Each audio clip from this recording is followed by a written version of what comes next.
साथियों नमस्कार। मैं योगेश गुप्ता, प्रदेश संयोजक उत्तर प्रदेश ठगी पीड़ित जमाकर्ता परिवार तब जब संगठन। साथियों, मैं इस ठगी पीड़ित जमाकर्ता तब जब संगठन में पिछले 2 साल से हूँ और पिछले 2 साल से मैंने जितने भी संगठन के कार्यक्रम हुए उन सब में मैं शामिल रहा, चाहे वह 31 जुलाई 2022 हो जंतर मंतर, चाहे वह 15 नवंबर 2022 जंतर मंतर हो, चाहे वह 23 मार्च 2023 जंतर मंतर का कार्यक्रम रहा हो, चाहे वह 20 अप्रैल 2023 का इको गार्डन का कार्यक्रम रहा हो, चाहे 26 मई को लखनऊ का कार्यक्रम रहा हो, चाहे वह 13 सितंबर इको गार्डन लखनऊ का कार्यक्रम रहा हो। मैं इन सब कार्यक्रमों में बराबर शामिल रहा सब। और इस संगठन में मैंने बहुत ही दिन रात मेहनत किया और हमारी मेहनत को देखते हुए हमारे राष्ट्रीय संयोजक मदन लाल आज़ाद जी ने हमें एक पद दिया, पहले प्रदेश उप संयोजक का पद दिया।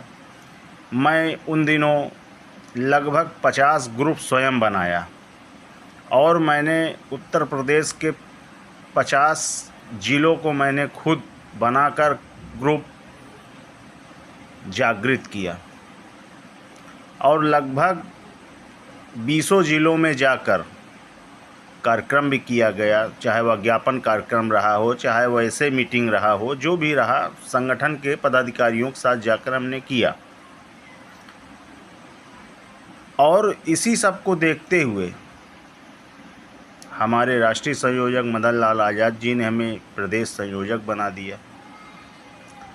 मैं इन 50 स्वयं जो ग्रुप बनाया था उसके अलावा भी लगभग संगठन के टोटल मिलाकर लगभग 80 ग्रुप के आसपास में मैं रात के 2-2 बजे तक संगठन के सारे वीडियो देखता था, चाहे वह राष्ट्रीय संयोजक मदन लाल जी का हो, चाहे राष्ट्रीय महामंत्री रमेश सिंह जी का रहा हो, चाहे राष्ट्रीय अध्यक्ष सूरजदीन विश्वकर्मा जी का रहा हो, चाहे वह संगठन के किसी भी पदाधिकारी का वीडियो रहा हो। मैंने पूरा वीडियो देखा, लाइक किया, शेयर किया, कमेंट किया और उसके बाद 75 से 80 ग्रुपों में रात को मैं भेजता रहा। रात के 2-2 बजे तक ये वर्क किया। इस बात को संगठन के बहुत सारे पदाधिकारी जानते हैं। इन्हीं सब मेहनत को देखते हुए हमें प्रदेश संयोजक बना दिया गया। सब कुछ बढ़िया होता रहा, हर बार कार्यक्रम होता रहा और हर बार भारी से भारी संख्या में लोगों को जागृत करके वहाँ तक, दिल्ली तक, लखनऊ तक पहुँचाया गया। और हर बार हमारे राष्ट्रीय संयोजक मदन लाल जी का यही कहना होता है कि इस बार भुगतान सुनिश्चित हो जाएगा। आप लोग 1 लाख लोग आ जाएं, 5 लाख लोग आ जाएं। लेकिन मैं ये कहना चाहता हूँ कि जब तक लोकल भीड़ नहीं होगी, दिल्ली के आसपास की लोकल भीड़ नहीं होगी, हम हिंदुस्तान के प्रत्येक राज्यों से, प्रांतों से, ज़िलों से कितने लोग जा सकते हैं। तो आज तक उस प्रकार से राष्ट्रीय संयोजक जी के हिसाब से भीड़ हुआ ही नहीं। फिर बाद में बोल देते हैं कि आप लोग उस संख्या में आए ही नहीं, जिससे वो काम हमारा सफल नहीं हो पाया। यही सब कार्यक्रम बराबर चलता आ रहा है। हम लोग बराबर प्रेस कॉन्फ्रेंस, अधिकारियों का घेराव, ज्ञापन देना, ये प्रत्येक ज़िले में करते चले आ रहे हैं। और इन दिनों सबसे ज़्यादा कष्ट 2 अक्टूबर 2023 के कार्यक्रम से हुआ। लोग हिंदुस्तान के कोने कोने से, हमारे भुगतान पीड़ित साथी, माताएं, बहनें, नारी शक्तियां हमारी चल कर आई, जबकि पता होना चाहिए कि अगर एक विधायक या सांसद का कोई कार्यक्रम लगा होता है तो उस दिन शासन प्रशासन कितनी सख्त रवैया अपनाती है। उस दिन अगर 2 अक्टूबर को प्रधानमंत्री को वहाँ पर हमें पुष्पांजलि अर्पण करने आना था तो सोचिए कितनी बड़ी व्यवस्था रहेगी।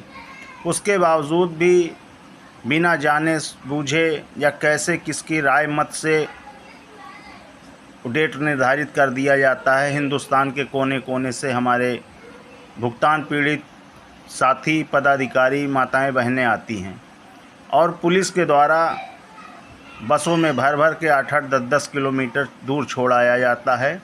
पूरा लोग इधर उधर टहलते रह जाते हैं, पूरा दिन बर्बाद हो जाता है। रामलीला मैदान में कुछ लोग बाद में पहुंच पाते हैं। इस प्रकार से पूरा लोगों का मनोबल टूटा।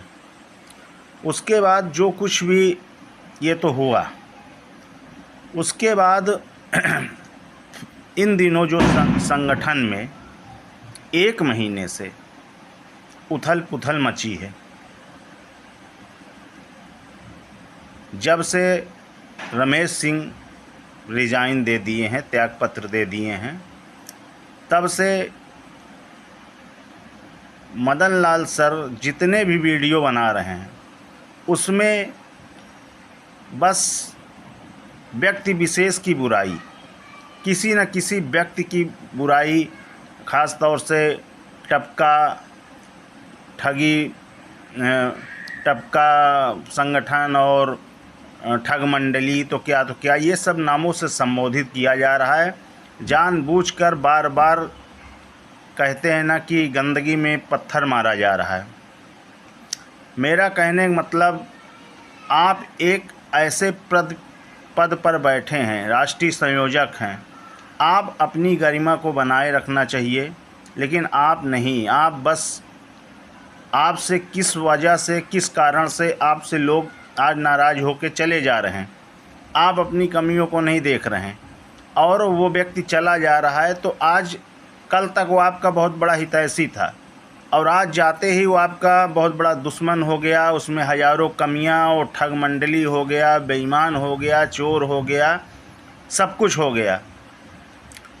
आप एक तरफ कहते हैं कि हम किसी प्रकार की सहयोग राशि नहीं लेते हैं, फिर आप हर वीडियो में अपना गूगल पे, फ़ोन पे नंबर बताकर सहयोग राशि लेते हैं, बताते हैं 1 रुपये से लेकर 2100 रुपया तक हमें सहयोग करें। फिर दूसरी तरफ आप बीच बीच में प्रत्येक ज़िले के जिलाध्यक्षों को आदेशित भी किए कि आप लोग सदस्यता बढ़ाएं। उन लोगों ने सदस्यता बढ़ाने के लिए, ऐसे तो कोई किसी को पैसा देगा नहीं, आपके आदेशानुसार, आपके संगठन के आदेशानुसार जिला अध्यक्षों ने, तहसील अध्यक्षों ने रसीद छपवा कर सदस्यता शुल्क वसूला, उसका बायोडाटा रखा और आप तक भी पहुंचाया गया। और ज़िले में भी जो भी कार्यक्रम हुआ उसमें भी वो लोग खर्च किए। लेकिन आज आप लगातार हर पदाधिकारी पर आरोप लगाते जा रहे हैं।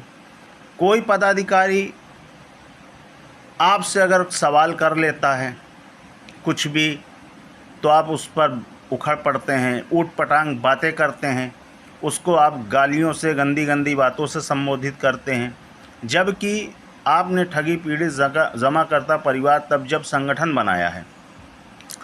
ये संगठन एक एनजीओ है। एनजीओ में अगर सब सदस्यता शुल्क देते हैं तो सारे सदस्यों का अधिकार भी बनता है कि आपसे सवाल पूछ सकें। आज तक आपने किसी राष्ट्रीय कार्यकारिणी के किसी भी बैठक नहीं करके कोई भी डिसीजन नहीं लिया। जो भी आपको, जिसको नियुक्ति पत्र देना अपने मत से दे दिया, जिसको हटाना अपने मत से, जो भी कोई डेट, कोई कार्यक्रम का करना है आपने अपने मत से डिसाइड कर दिया। तो संगठन का एक मान मर्यादा होता है। पद प्रतिष्ठा आपने अगर दिया है तो पद प्रतिष्ठा देने का ये मतलब होता है कि वो उस पद की गरिमा बनी रहे। मैंने 50 बार आपसे कहा था कि आप कोई भी राष्ट्रीय कार्यकारिणी में कोई भी बैठक हो, वीडियो हो या सहयोग राशि चाहिए तो आप राष्ट्रीय कार्यकारिणी से प्रदेश कार्यकारिणी में आदेशित करें। प्रदेश से आप जिले में, जिले से आप तहसील में, और तहसील से कोई चीज़ जाएगा, चाहे वीडियो जाए, चाहे कोई मैसेज जाए, चाहे सहयोग राशि जाए, वो तहसील से जिले, जिले से प्रदेश, प्रदेश से राष्ट्रीय तक जाएगा। लेकिन ऐसा आपने कभी नहीं किया।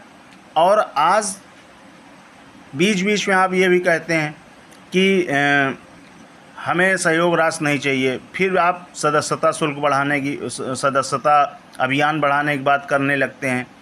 फिर उसके बाद जब भी कोई कार्यक्रम होता है तो उसमें खर्च होते हैं, जिला अध्यक्ष वगैरह, तहसील अध्यक्ष वगैरह अगर वसूली नहीं करेंगे तो कार्यक्रम कैसे होगा। वसूली करते हैं तो आप बताते हैं कि हमने किसी को आदेशित नहीं किया है, ये सब अपने मन से पर्ची छपा के करते हैं। तो क्या आप गूगल पे, फ़ोन पे नंबर देकर डायरेक्ट फंड मंगा लेते हैं। डायरेक्ट फंड मैं भेजा, मैं चोर हूँ, डकैत हूँ, बदमाश हूँ, आप मेरे बारे में क्या जानते हैं। अगर मुझे पद चाहिए तो मुझे व्यक्तिगत मेरे ज़िले के जिला अध्यक्ष वगैरह के हाथ में होना चाहिए कि ठीक है, आप मेरे यहाँ सदस्य पद लेना चाहते हैं, ठीक किस ज़िले से हैं आप, ठीक है, आप फला व्यक्ति से जाकर संपर्क कीजिए, मैं आपको नंबर दे रहा हूँ, आप उनसे मिलिए, वो आपको पद देंगे। अब आपको कोई 1100-2100 रुपया भेज दिया और आपने उसे मन मुताबिक पद दे दिया। ऐसे बहुत सारे पदाधिकारी हैं जो किसी न किसी कंपनी के डायरेक्टर हैं और ख़ुद वो दुनिया